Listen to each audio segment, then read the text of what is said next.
What's up, y'all? This is Faith and Fame with me, your girl, Brittney Q. Hill. Today, we're talking about Megyn Kelly getting the boot, Steph Curry's new venture, and we have a dope special guest. Stay tuned.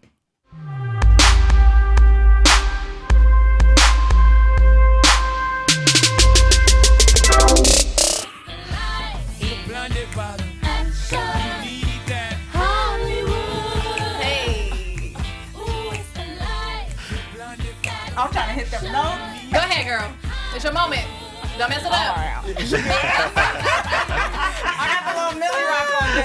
That's my little favorite move, y'all. All right. When it comes to inspiration in Hollywood, there's definitely no shortage of that on this show. This is the first episode of Faith and Fame with me, your girl, Brittney Q. Hill. Yes! We made it, y'all. But you know, everything is better with 1, 2, or 3. So I'm going to introduce my panel with me tonight. It's your boy Jay Lamar. Good. And hey, everybody, it's your girl Imani J. In the building. Now, you know, there's this guy. I'm not going to toot his horn too much, but he happens to be one of the most sought after fitness gurus in Hollywood, and he happens to be a great friend of mine. This is Gifted by Rob Thompson. What's up, yo? What's happening? Thanks for having me, Brittney. Of course. Thank you for being here. Of course. So let me just go down the list really quick for those of you who don't know. This is the man behind the Queen Mother, Angela Bassett. Oh my This guy, gosh. yep, trains Angela Bassett. I mean, in addition to me, but you know, the Queen Mother. We want to know what's the secret. Give us the sauce. Honestly, you know, she works so hard. You know, she's so focused and determined. When she has a goal in mind, she, you know, focuses on it and just gets the job done. So, you know, Angela's a great client because once I tell her what she needs to do, she does it on her own. She comes in, trains hard, but then she also does the homework when she's not with me. You know, so when it comes to eating well and doing her cardio, things like that, she's locked in. That's all we get. We don't get no like recipes. No. I was like, can you I- give me a you know, What is the actual regimen? You sitting over there chest poking out. I'm like, you sitting over here flat chested like. You know, I can't give out all the secrets. You know, I gotta keep a little bit in the we bag. gotta pay for that. Is what you're saying? Basically, Okay. yeah. All right. I got $1. So I got you. We're gonna jump into Rob a little bit more later, but first I want to start off with some hot topics that we have going on in Hollywood. The first, Megyn Kelly of NBC gets the boot. Ciao. So if you guys aren't up to date with what's been going on this past week, Megyn Kelly made some pretty racial remarks about blackface and that she felt that it's appropriate to do blackface on Halloween. What do y'all think? Nah, girl, you already know.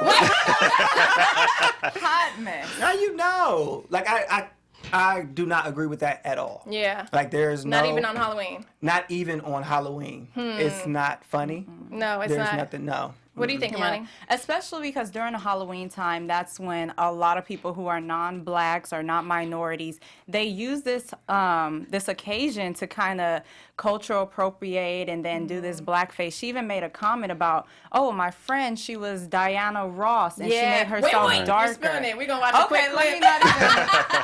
Let's My watch the bad, clip really girl. quick. No, it's fine for those who don't know yet. Let's Imani watch did it her real quick. homework. That's my girl. Being okay. Here's NBC's Megyn Kelly. What is racist? Because truly, you do get in trouble if you are a white person who puts on blackface on Halloween, or a black person who puts on whiteface for Halloween.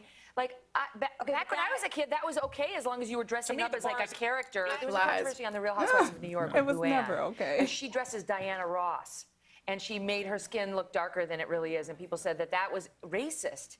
And I don't know. I thought like, who doesn't love Diana Ross? She wants to look like Diana Ross for one day. I don't know how like that got racist on Halloween. Girl, stop it. No. Fired. So go ahead, continue your thought now, Imani.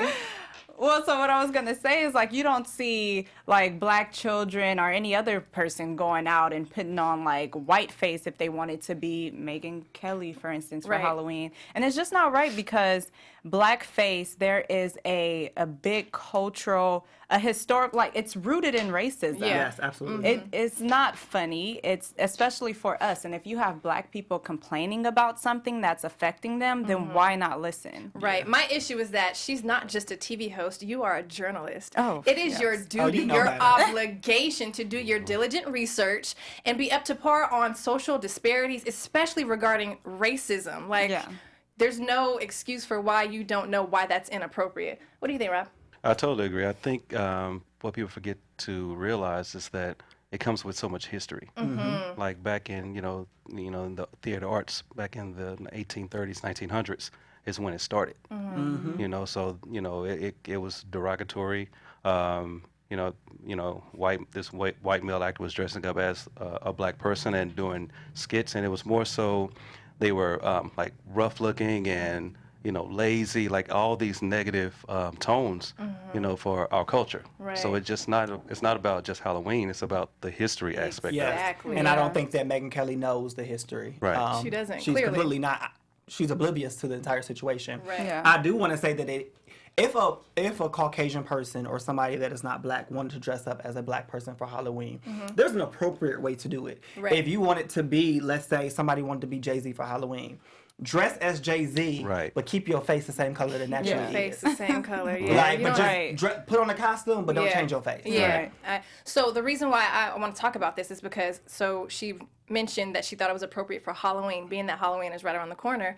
A question I want to pose for you guys is it appropriate or cool for Christians to celebrate Halloween? Oh my gosh, this is like super major to me because I don't really celebrate Halloween because there are times where I feel like it is a little bit demonic, and I'm just not a fan of things popping out at me, things that represent death. My reflexes are not, it's not okay. Yeah. I might get kicked out of Not Scary Forum and all those other things. But I noticed that a lot of Christian churches and things, in order to keep up with the crowd and the congregation, they celebrate Halloween and they give out candies, which is a little bit confusing for me because I know my grandmother, as a pastor who doesn't celebrate Halloween, but come around church season, we give out candies. Yeah. Is that, they call it what, praise night For at church? I want to say Hallowfest, but it's not called Hallowfest. They call it they used to do fall festival. Yeah. They name it something different. So it Okay. basically it's appropriate, but only within reason. As long as it's at the church, then it's okay. For me, That's not my opinion. I'm just yeah. saying, that's I what you guess for said. you. No, not for me. I don't, like I said, I don't really celebrate Halloween. I mean, this year I did want to, but for me, I wouldn't be celebrating Halloween in the church. If we're going to be following some type of, religion and guidelines, then we need to stick to that. We Yeah. shouldn't be, I guess for me, being like a new age, modern Christian, I don't see nothing wrong with it because I'm not worshiping anybody but my God. For one particular day, I'm just going and I'm being somebody funny for Halloween. You know what I'm saying? Like this Okay. year, I was thinking about being like Joanne the Scammer, or maybe honestly, trolly. Yeah. or being like a fun celebrity or something like that. Like I never dress in like a demonic costume. Right. And I know, okay, once Halloween is over, I still worship God. So Yeah. I don't think there's a problem with it. I think, I think it's more a holiday for kids. That's just my opinion. Yeah. Growing up, kids in general, whether it's Halloween or not, love to dress up, be somebody else. So I think it's cool for the kids to dress up and go and get candy and have fun with their friends. As an adult, I feel like it's okay, but like you said, Imani, just be mindful of, the message we're putting out. I don't think that it's wise to go out and, do all kinds of demonic stuff or whatever, but if you want to just hang out with your friends and turn up a little bit, I think it's okay. Yeah. Rob, want to chime in? I totally agree with you guys. Yeah. I think it's the same thing. You go out, have fun, and just keep it safe and keep it clean and enjoy yourself. But I think the same thing. Just those guidelines of just straight religion it's a fine line. yeah. You Yeah. know, so like you said, just keep it clean and have fun and enjoy it, but just be safe. Yeah. Rob probably be wearing have his muscles all out on Halloween. Yo, and I stuff. was wondering, I'm like, what you wearing? His old beater Right. and that T-chain. Right. He probably yeah. Talk easy. That ain't Laughing because it's true. That's what you're gonna wear on Halloween. Well, I'm not dressing up this year. I'll put it like that. I'm taking this year off. But this is kind of probably like a peak season for you because I know a lot of my friends go hard in the gym 30 days Right. prior to Halloween to get fit for their costume. Yeah. Right. Oh, which is understandable. Yeah, everyone is, but year round out here in Los Angeles, everyone needs to stay ready. Well, Yeah. speaking of getting fit and athleticism, we're I gonna didn't get my shift. 15 minutes in today. What you mean? What are you guys talking about? Getting fit. Chabu. I'm trying to be like Angela Bassett when I get up. Your body snatched already. I know, Right? but well, thank you. Well, look look, great. Trainer. So I didn't want to gas myself up, but Rob did train me I used to do pageants. He trained me for Miss Greater Inland Empire and Miss Los Angeles and Miss North Carolina, Yep. where I Wow. placed top 10. So, I was going to plug in a little picture, but I'm going to save y'all. I'm going to spare the details for now because this is about Oh, you. you gotta show that it ain't picture. about me. I will. I'll show you guys next time.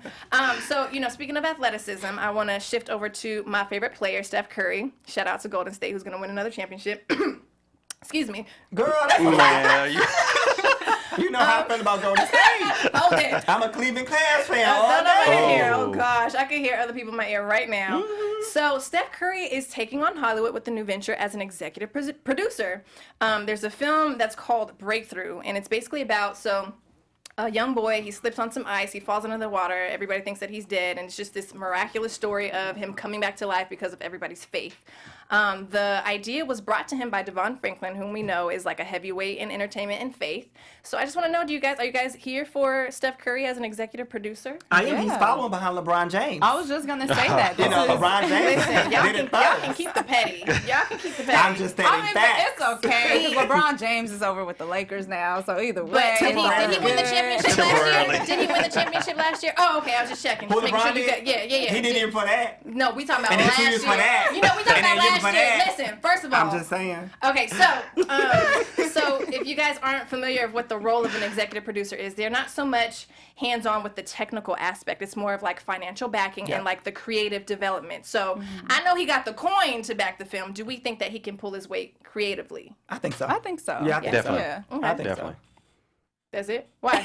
I mean, just like I was gonna mention LeBron James as well, and being like a What's best. with all this LeBron LeBron. James? He's in the you know, media. well, I'm a Lakers fan.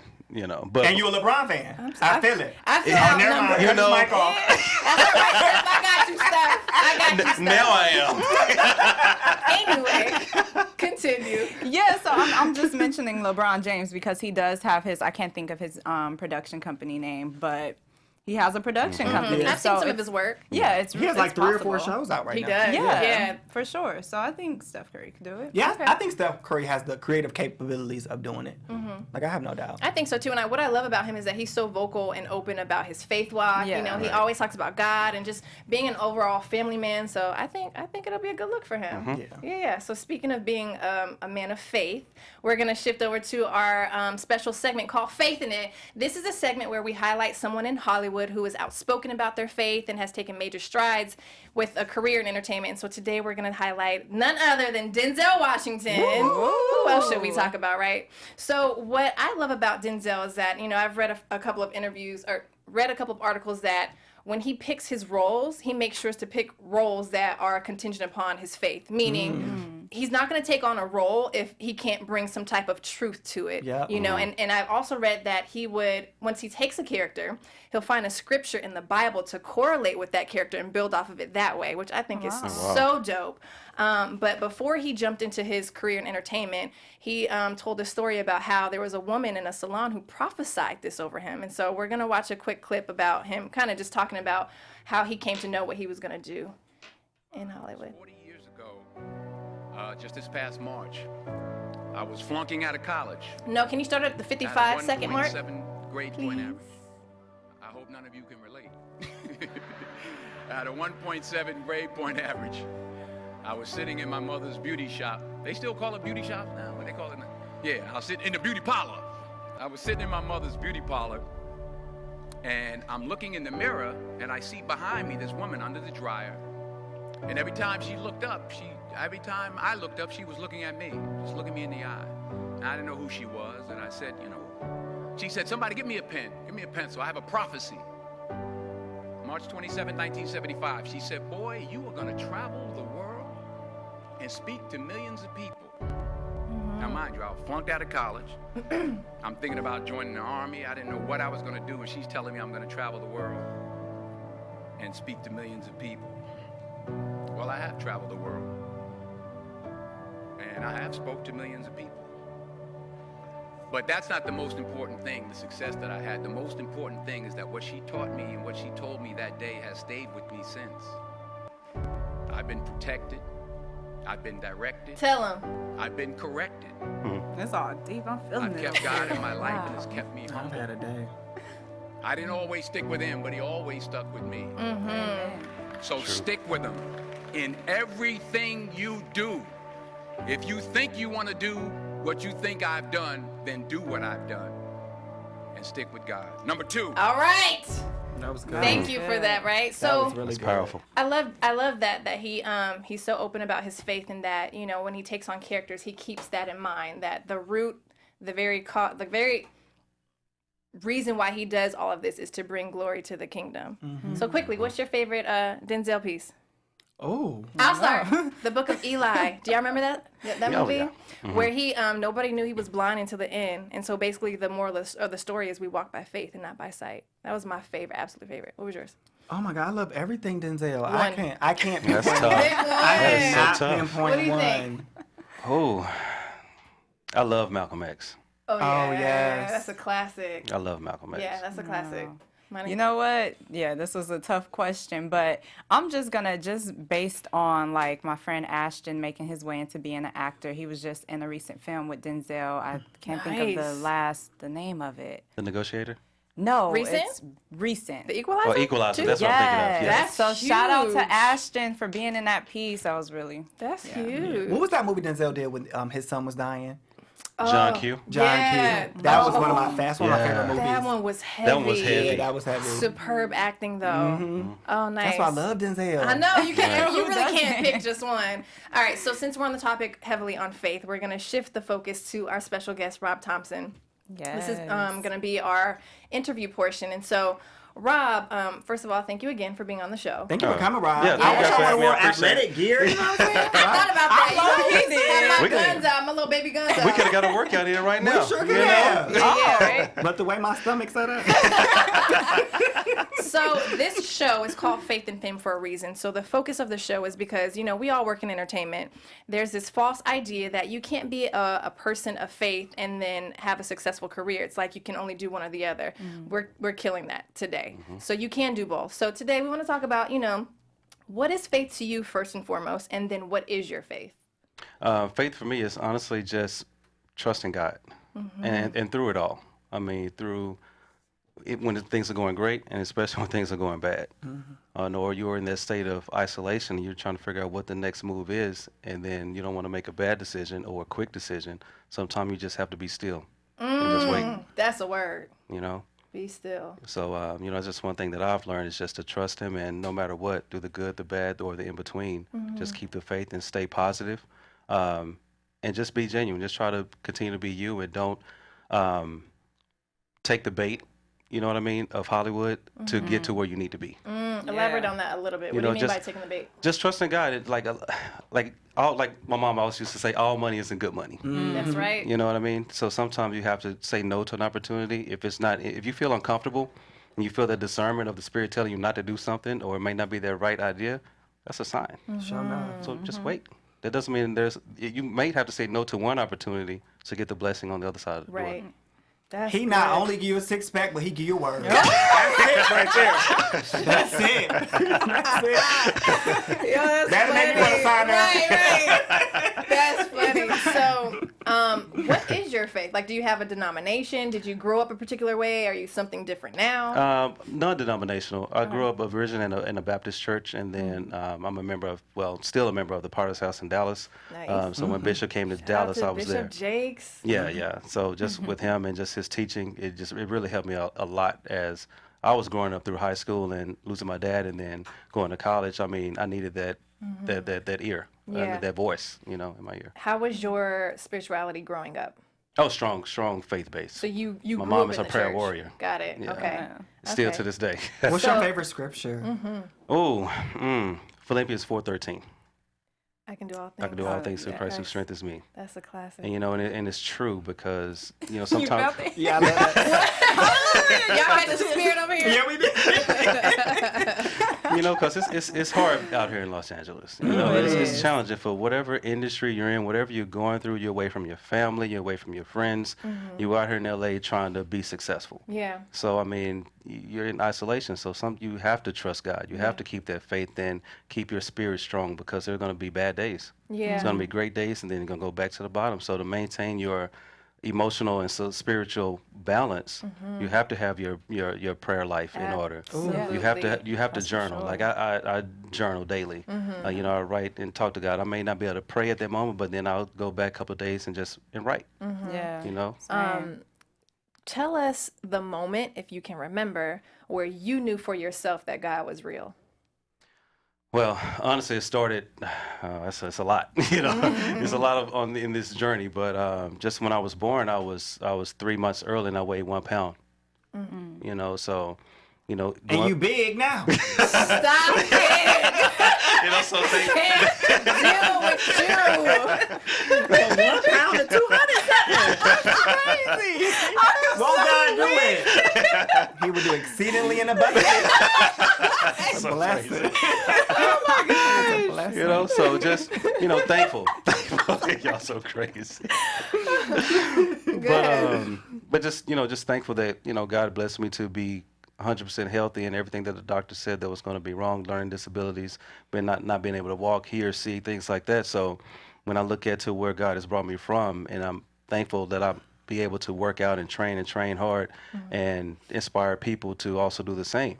But I didn't know I was going to be a trainer growing up. I wanted to be something completely different. Which was? Well, actually, I wanted to be a sports agent at first. So I see that. I studied sports management, minored in psychology. I took kinesiology classes. So I wanted to soak up the information, But then looking back at it, I was like, what, God was actually preparing me to be a trainer before I even knew it. Because my mom was, overweight as a kid, and, she brought home this little program that had like what she should eat throughout the day, and started the little diet. I would used to wake up in the morning, cook her eggs, make toast, have her, half of a grapefruit, have her lunch ready. Then we get up. Then when she get home from work, we'll go for a walk in the park for an hour. Then she lost 100 pounds in a year. I'm 11 years old. Wow. Oh, wow. So I'm looking back and I'm like, well, God already was preparing me with my first client, which was my mom. And I just want her to be healthy and see me as of now. Absolutely. So when I look back at it, he was already preparing me way back then. That's beautiful. That's awesome. That's beautiful. So question, you're from Dallas. You moved here in what year? Where are we? 2010. 2010. Oh, Okay. you've been here a while. Yeah. So because you are a celebrity fitness trainer, so you work heavily in entertainment, what has been some of the struggles you faced, trying to not only break through this your industry, but like staying true to who you are spiritually? Honestly, just being yourself. With my clients, I treat each client like it's my only client. And Oh, you gonna treat me like Angela? you know what? Same treatment. And I can attest to that because I can't even count how many times we've trained, or how many years at this point. But Rob, I've always had this. I'm naturally thin, been this way my whole life, so I didn't even think that it was possible to pack on weight or muscle mass. What you did for me. Between, with the nutrition plan and just helping me to stay consistent with fitness was crazy. I wish I had the picture to show you guys that I went from a size 0 to a 5 with all muscle. Yeah, baby. That's what I'm trying to do. You have to see the pictures. Trying to do. Well, I'm already thick, but I'm trying to get thicker. You know what I'm saying? So to get those gains. But it was amazing to see my body transform the way it did, because I didn't think it was. Remember when I first came to you, I was like, yo, I'm telling you, I don't think that it's possible. You was like, yo, because you ain't been with me yet. Right, so, I got you. So I can attest that you're very hands-on. Everything was for me. It wasn't some generic, take this, eat this, do this. So Thank you. I can attest I'm about to sign that. up and use that fake No, you fame really discount. should. You really should. I got you. I want the really same should. plan. 2 for 1. How do you create these plans, though, in your mind? It seems like it's just second nature. So how do you go about, customizing these things? Without giving everything, but I take each client and really you have to start at the bottom. Treat every client, no matter what their skill level may be or what their athleticism may be. Just start out at the basics. Try to figure out what muscle imbalances, what's wrong with the client, what issues are they having, or what if their movement pattern is incorrect. We have to fix all of that before we get into something dynamic, more athletic, more heavier weight.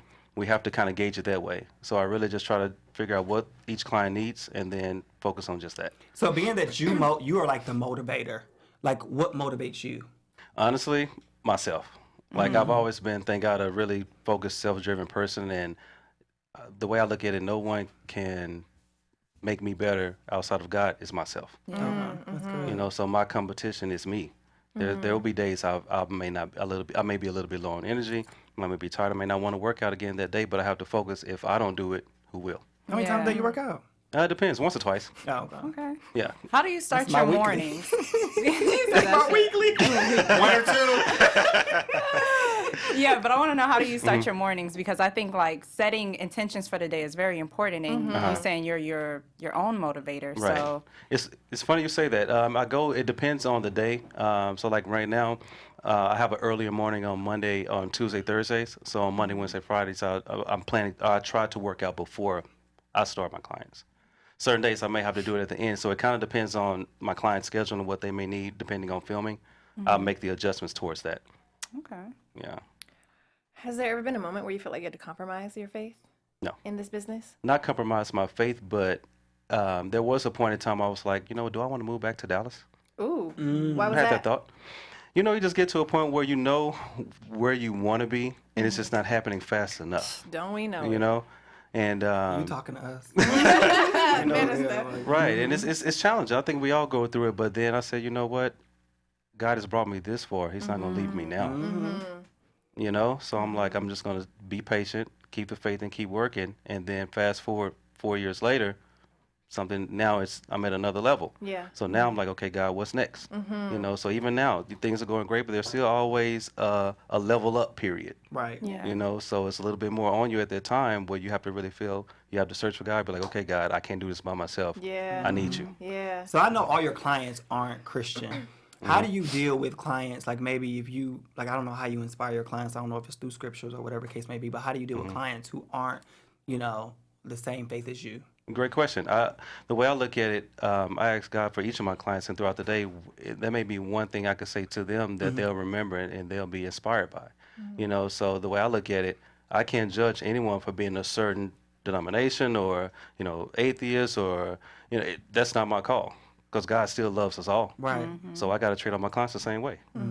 If I'm living for God and I love God and God loves me, I have to love everyone too. Oh, that is so Amen. deep, That's especially good. with what's going on right now with the shooting that just took place. Right. It's crazy. We're all connected at That's the end right. of the day. Yeah. But I have a question, because you did mention that you started off as Baptist, correct? You grew up in a Baptist church, Yes, and then now you're non-denominational. So how did that transformation happen?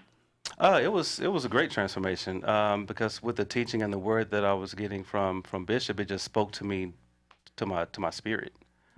So for me, it's about the word and what's being presented to me and how I feel about it. That's the most important part. God comes to gives us voices, or His voice, in each different forms. Yeah. So if you're not open to it, you may not never hear Him in your ear. Right. So you always got to have to keep your ears and spirit open. I think you bring up a good point. For me, growing up, I was Pentecostal, and then when we moved to the East Coast, we became Baptist, and now I'm non-denominational, because for me, it's just all confusing, and for me, it's just like another way to separate God's people. Yeah. Exactly. We all worship the same God. We're all here to Exactly. reverence the same person, so why have Baptist, And all Pentecost, that. all that. Right. I just, it's confusing to me, so that's a That is great okay. point. Have you ever trained TD Jakes? Oh wait, that's not my news. Possibly. That's fair. That's fair. Because there's some holy weights. Let me tell you something. TD Jakes, the ladies have some weights. I want to touch them. You're ridiculous. That is ridiculous. So I have a question about, you as a trainer. You typically, now you train anyone, but you typically focus on women. Why is that? Honestly, I grew up after my, dad passed. It was my mom and my sister. It's who I spent majority of my time with. So I really don't turn away any client depending on who comes to me. That's why I tell some, trainers that's growing, in the industry, don't worry about what other trainers are doing, because God is going to send you who you really need to work with. Preach. If another trainer is working with this A-list client, it's fine. Yeah, That's yeah. for them. And that can apply not just to you as a trainer, but to all of us, whether it be an agent, manager, a Right. boyfriend, like whomever, what's for you, who's for you, God will bring to you without you having to chase. word. Right. I'm just saying. That's the word. And then every client or agent or manager may not even want. Exactly. Sure enough. Exactly. Yep. That's why it's also super important to exercise your discernment, especially in this industry. It's It's true. a lot of fakes, a lot of people trying to sell you a dream and aren't even capable of doing that for you. So Right. discernment is key. I want to know if you can share. How did you obtain someone as big as Angela Bassett? Was that through word of mouth? Through how was that connected? Because that's the queen. That's the queen. Like, period. Yeah, actually, me, Angela, Tasha Smith, we all met about, what was that, back in 2000. Shout out to Tasha, my That's my acting coach. Hey, T. That's my sister right there. She is amazing. So I met them, back then, and we trained together. And fast forward, All three of y'all? Yes. Oh my! I bet y'all was so funny. Yes. I wonder if Tasha complained more than me when she working out. She's so funny. She's awesome. So then a couple of years went by. Then Tasha said, "Hey, bro," she was like, "Angela needs you again." So we started back up, and it's been ever since. That's amazing. It's been how long now? Going on 6 years now. That's beautiful. And now she's more than just a client. I'm sure she's a friend now. Yes. That's beautiful. She's amazing. That's beautiful. Yeah. Angela. So, I know, right? So, if you could go 20 years ahead, where would you like to be, or what would you like your legacy to be? Honestly, simple as I want people to, trust and know that I'm genuine. I'm genuine, and I truly care about clients getting to their goal and people I meet. My goal is to inspire through different aspects. It could be through something I may be saying or my personal exercise ability, and people see me working out. Whatever someone may need, I just want to be remembered as someone that has great character. Even though he struggled, made mistakes, he's still a good person. He always is willing to help other people. And just happy. Like, I want people to, there's so much going on in the world today and everything is so negative. Just smile, enjoy yourself, and trust God, and everything will turn out for your good. Yeah. So sometimes there's also a misconception that we as believers, we got God, so we good all the time. They don't see that we also struggle with mental illness, sometimes ailments within our body. So I want to know, how do you keep yourself uplifted and from falling under, even though you got God, you know how to pray, you're in the Word, but like those moments where you feel like God may not be so near. How do you handle that? Well, I always think about that. I know God is always near, but this is something I'm doing that stepped me away from Him. Look at that. That's good. I know God is always. BHL, Mike. I know God is always close. So when I know if it's something that's going on and I'm unstable, it's something that I'm not doing. So then I have to go back and recalculate what I'm doing wrong. I may not be praying enough, or I may not be listening to the Word enough. It's something that I'm not doing that's drawing me away. But all right, God is always close. Yeah. Do you struggle with anything as a believer? If you're comfortable sharing, like some people still cuss. Little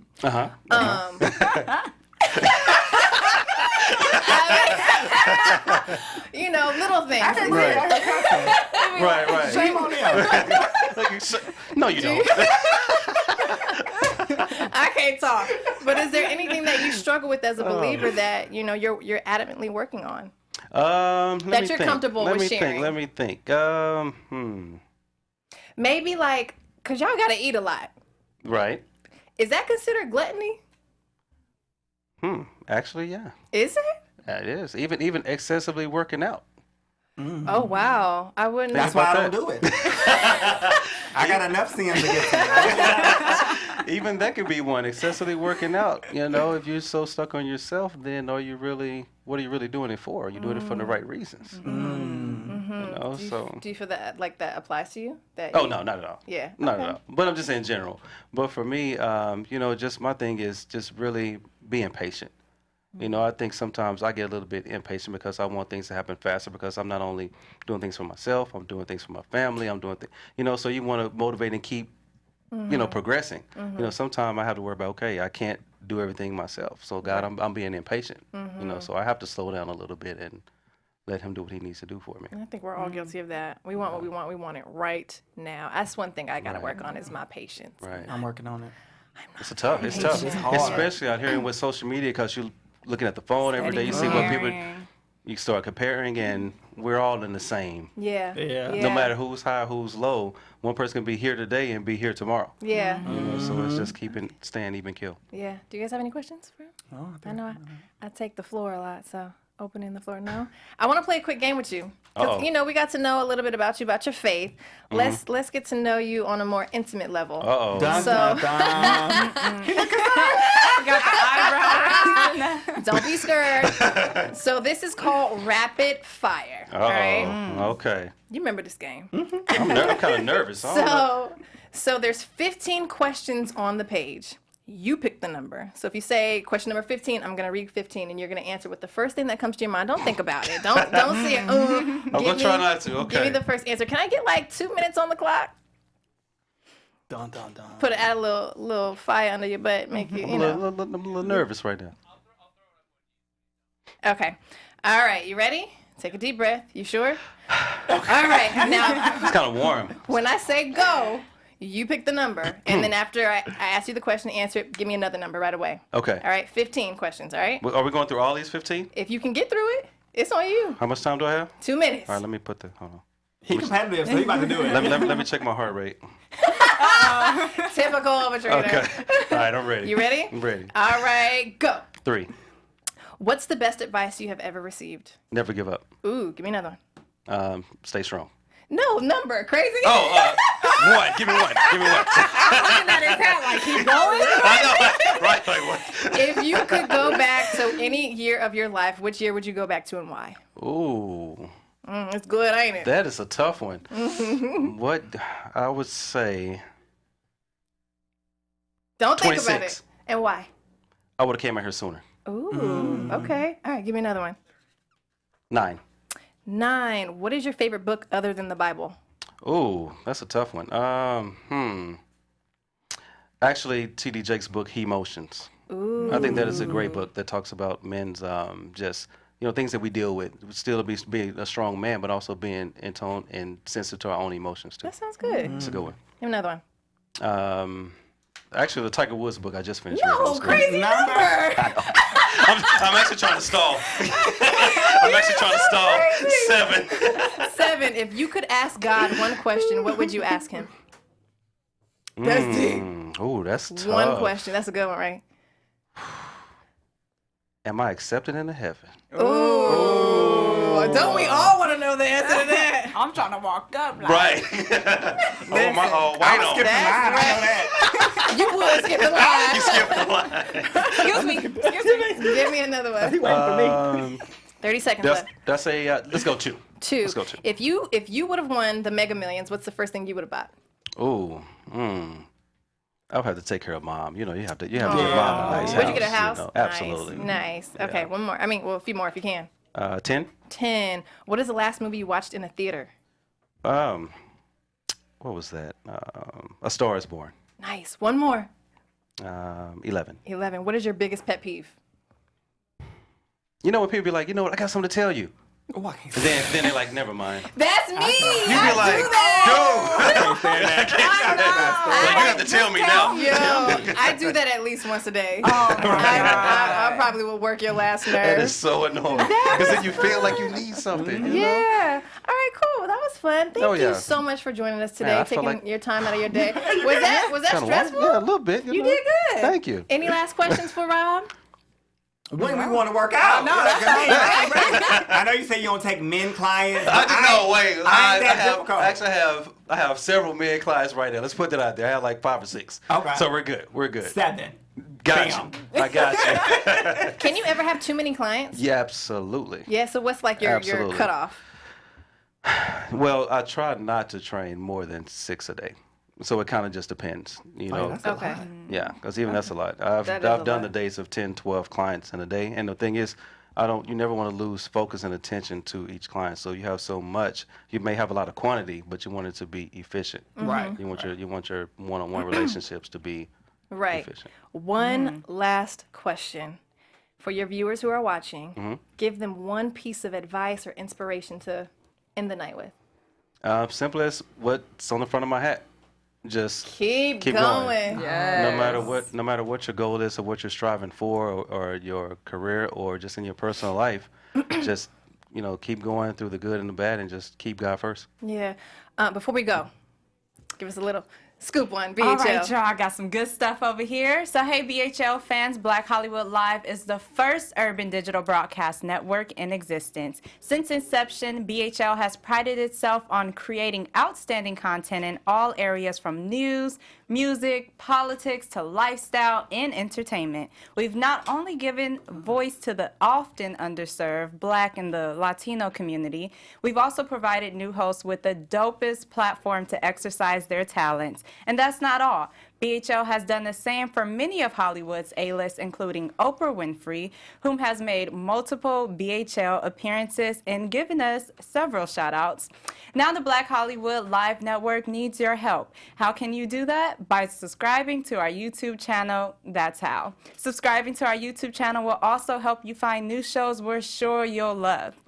And if you're worried about annoying notifications, don't be, because they are optional. So hit that subscribe button now. It's easy and it helps us continue our work. So let us know you did in the comments and we'll show you some love on air. Thanks for being supportive fans to BHL, helping us take the network to the next level and continue to redefine Hollywood. Yes. All right, and on that note, y'all, thank you so much for tuning into the first official episode of Faith and Fame with me, your host, Brittney Q Hill. Please follow me on all social media platforms at Brittney Q Hill. That's BRITTNEY. You gotta spell it right.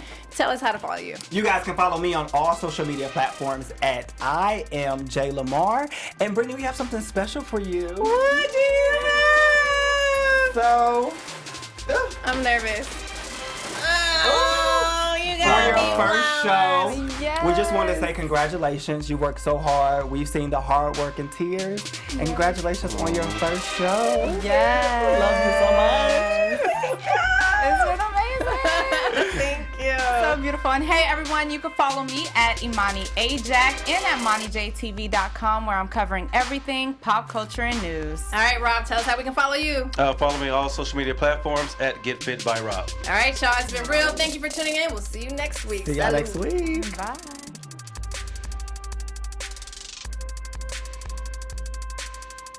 From executives Kevin Undergaro, Dario Kristen, Tiana Hobson, and the entire BHL staff, we would like to thank you for supporting Black Hollywood Live, the first online broadcast network dedicated to African American entertainment. For questions and comments, contact us. info@blackhollywoodlive.com. Like us on Facebook, tweet us, or Instagram us at BHL Online. And I am the official voice of Black Hollywood Live, Scipio. Instagram me at KingXOBay. Thanks for tuning in. The views expressed here are those of the host only and do not necessarily reflect the views of BHL or its owners or principals.